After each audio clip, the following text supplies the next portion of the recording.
Hey guys, we wanted to talk about the 30-day detox and some of the questions that are going to come up and have come up, and just kind of how to navigate through this nutrition plan.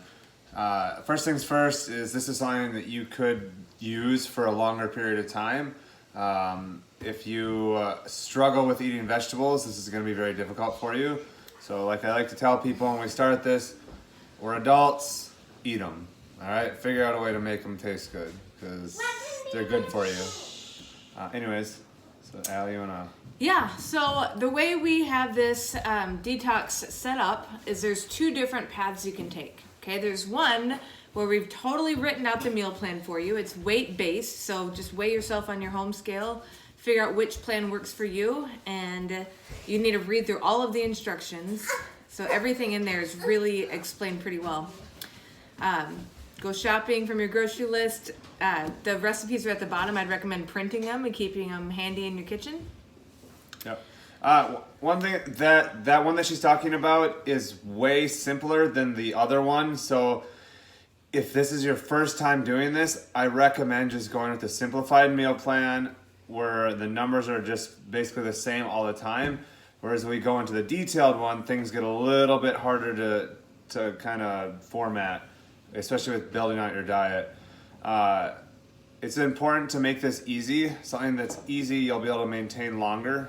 Okay, so you want to talk about the other one?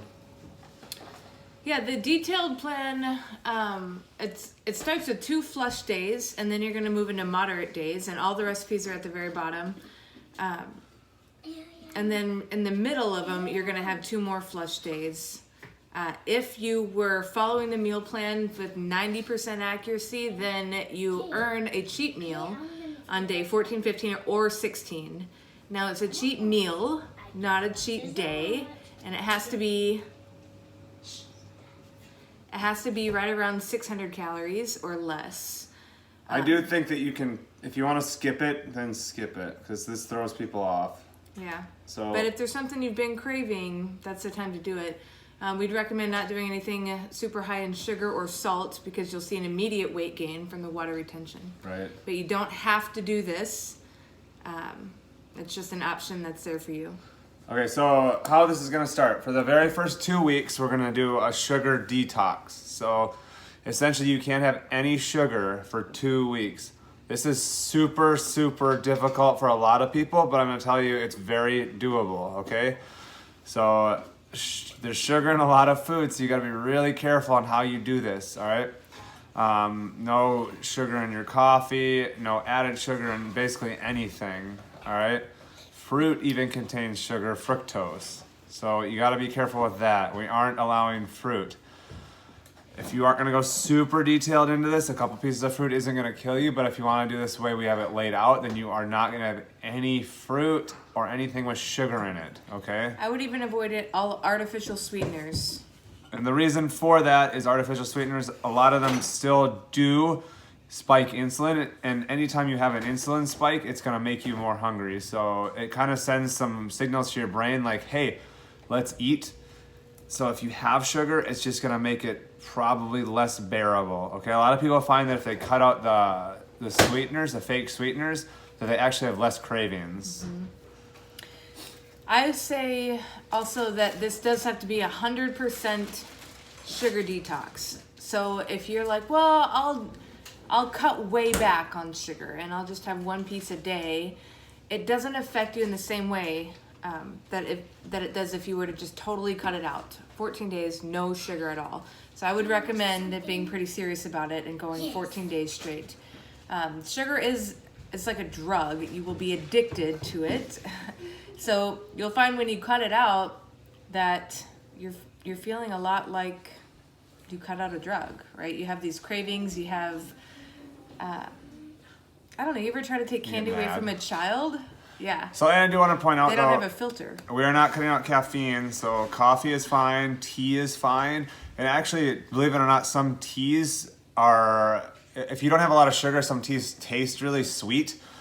So like green tea can taste sweet, and that can actually help curb that sweet tooth. So I would go on. Calcium does too. Yeah, so those are just a couple of things. Caffeine is not cut out, all right? But anyways, let's get back to it. So the very first thing we wanted to get into was the meal plans. Okay, there is a difference. The detailed one is different than the non-detailed one or the basic meal plan. Okay, their macros are different. Okay, so if you eat one or the other, it will make a difference on how many calories you're having. Okay, meals aren't exactly the same, so don't get confused. Also, when you're pulling them, there's a male and a female, and then it's based off of your body weight. Okay, so make sure you take the right body weight one. That's going to be important. Mm-hmm. And then also you're going to need protein shakes with a lot of them, and that's difficult on the sugar detox part because you aren't allowed to have sugar, and a lot of the proteins that we have sugar in them, or they have a sucralose. So things that you could have with that would be yogurt. You can't sweeten it, unfortunately, so it's going to probably taste kind of bland. Mm-hmm. But meats are fine. If you are going to have lunch meat, that's okay, but I would look for the nitrate-free ones.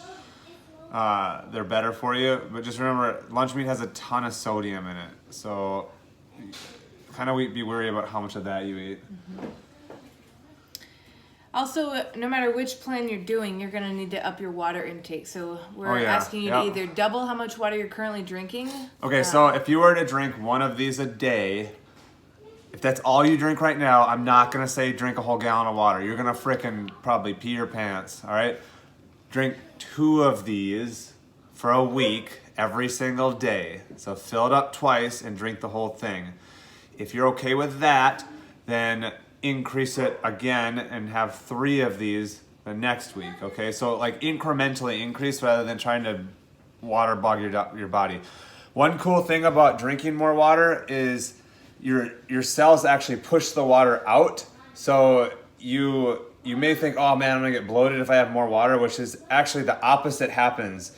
The more water you have, the less water you retain. So you don't, like, there's a better sodium balance in your body, so you flush it, okay? You're gonna actually hold less water. You'll be less dehydrated, less puffy.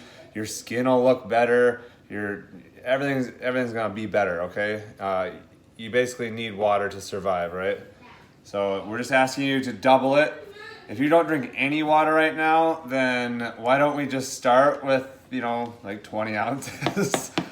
If you're a Diet Coke addict or something, this is gonna be a tough one for you, okay? I'm not saying that you have to give it up for life, but some people have given it up. I don't think that the sweeteners in pop are good for you, even in diet pop.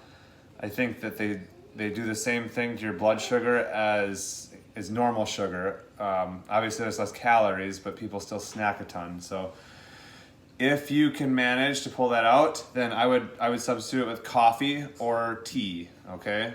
Just try to get into both of those. They're more healthy for you. They have antioxidants in them.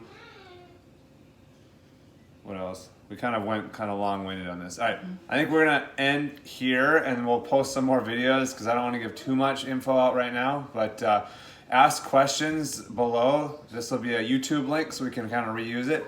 And then if you cannot find your meal plans, just go ahead and ask, and we'll tag them. Okay. All right, we'll be answering questions. So see you guys later.